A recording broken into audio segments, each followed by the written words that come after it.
So how does a celebrated 13th century religious scholar, a man of logic, of sermons, of books, become one of the most passionate and beloved poets of love the world has ever known? Well, the answer isn't in a textbook. It's in a person, a mysterious, wandering stranger who just walked into his life and turned his entire world upside down. And let's just start with Rumi's own words, right here. This quote says it all. It captures the incredible scale of his transformation, from a reserved ascetic to a joyful, hand-clapping lover. So you have to wonder, what kind of person, what kind of force could cause a shift that massive in a man who was essentially the pillar of his entire community? To really get how big of a deal this was, we have to understand who Rumi was before any of this happened. Because he wasn't just some local teacher. He was the intellectual and spiritual center of his world, a real superstar of his time. And wow, this slide just lays out the stark contrast, doesn't it?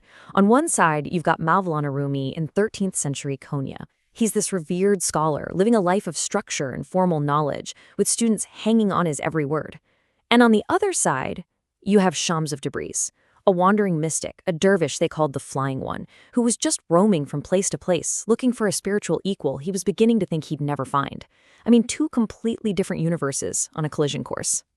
And yeah, these two worlds were about to collide in a way that would, literally echo through the centuries. This wasn't just some casual meeting. This was the kind of encounter legends are made of. Okay, so try to picture the scene. It's Konya, 1244. The city's most famous scholar is riding home on his mule, probably surrounded by his adoring students. It's all very orderly, very respectful. And then, all of a sudden, this wild-looking man with these piercing eyes steps out of the crowd, walks right up, and grabs the reins of Rumi's mule, bringing the whole procession to a dead stop. You can just imagine the silence, right? The shock. And Shams doesn't even say hello. He just hits Rumi with this spiritual bombshell of a question. It's a total paradox, a riddle designed to shatter any knowledge that comes just from books. He's basically challenging the core of everything Rumi stands for, right there, in the middle of a crowded street for everyone to see. But Rumi doesn't even flinch. He gives an answer so brilliant, so profound, it just completely stops Shams in his tracks. He explains that the prophet was always ascending, his humility actually growing with every new level of understanding God. Bayezid, he said, was just blown away by the very first glimpse of that divine glory. And the answer was so deep, so perfect that Shams literally fainted, right there on the spot. So Rumi gets off his mule and helps this strange dervish to his feet. And in that one moment, it's like they knew. They recognized each other, like two halves of a whole, two oceans of spirit finally crashing into each other.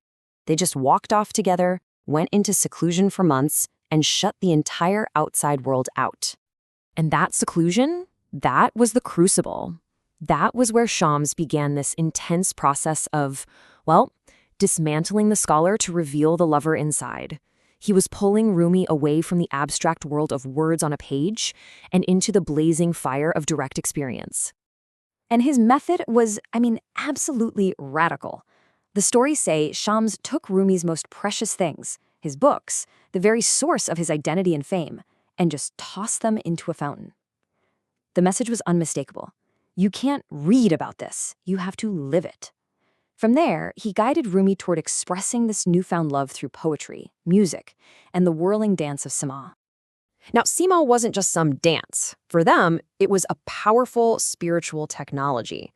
The idea was that by whirling, you physically act out the process of letting go of your ego, yourself, so you can unite with the divine. It's an idea we still chase today, right?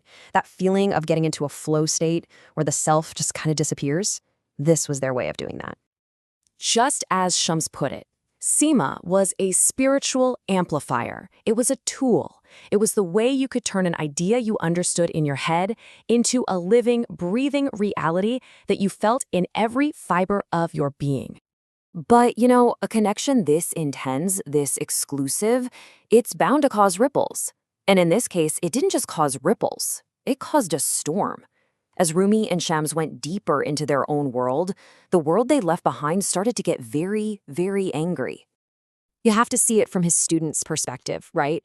Their master, their guide, he was just gone, locked away with this mysterious stranger. They didn't see a spiritual teacher, They saw a sorcerer who had cast a spell on Rumi and stolen him from them. And their love and admiration for their teacher quickly curdled into this dangerous jealousy aimed right at Shams. Eventually, the pressure, the resentment, the outright threats, it all boiled over.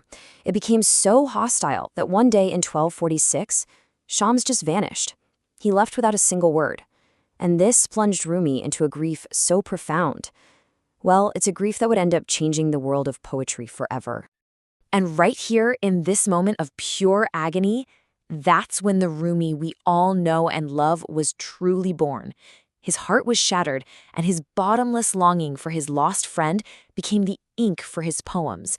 Thousands and thousands of verses just poured out of him, transforming his personal pain into this universal art that, amazingly, still speaks to us hundreds of years later. But hold on, because the story isn't over, not by a long shot. Rumi's son, Sultan Valed, couldn't stand to see his father in so much pain, so he went and actually found Shams in Damascus and convinced him to come back. Their reunion was filled with joy, but it was a joy that was setting the stage for the story's final, tragic act. Rumi was so desperate to make Shams stay this time, he arranged for him to marry into the family. But all this did was pour gasoline on the fire of his followers' jealousy. Things got even worse after a bitter conflict between Shams and one of Rumi's other sons, Alaeddin. And then, tragically, Shams' new wife, Kimya, died suddenly, which just fueled more dark rumors and hatred. The end finally came on a cold December night. Rumi and Shams were in the middle of a deep conversation when someone called for Shams from the back door. He excused himself, stepped out into the darkness, and was never seen alive again. And this is the great, awful secret of the story. Historical accounts are pretty clear. Shams was ambushed and murdered that night by 7 conspirators. And tragically, that group included Rumi's own son, Alaeddin. All anyone heard was a single cry of Allah that cut through the night, and then nothing. To protect Rumi from a truth that would have absolutely destroyed him, they told him Shams had just wandered off again. He went to his grave, never knowing his beloved friend had been murdered. So Rumi spent years searching for Shams, even going all the way back to Damascus. But his search eventually turned inward, and he had this profound realization. The connection they shared was so complete that Shams wasn't out there anymore. He was a living presence inside his own soul. The separation was just an illusion. And this really sums up their legacy perfectly. Shams was the spark, the sun that lit a lamp that was already full of oil, just waiting. And Rumi was the lamp that, once lit, could illuminate the entire world. Neither one could fulfill their purpose without the other. And together, they created a light that has never, ever gone out. So the story of Rumi and Shams really leaves us with this huge question. It makes you wonder, are the deepest changes in us sparked just by the love we find, or are they really forged in the fire of the love we lose? Is it the connection or the loss that follows that truly transforms us? It's something to think about.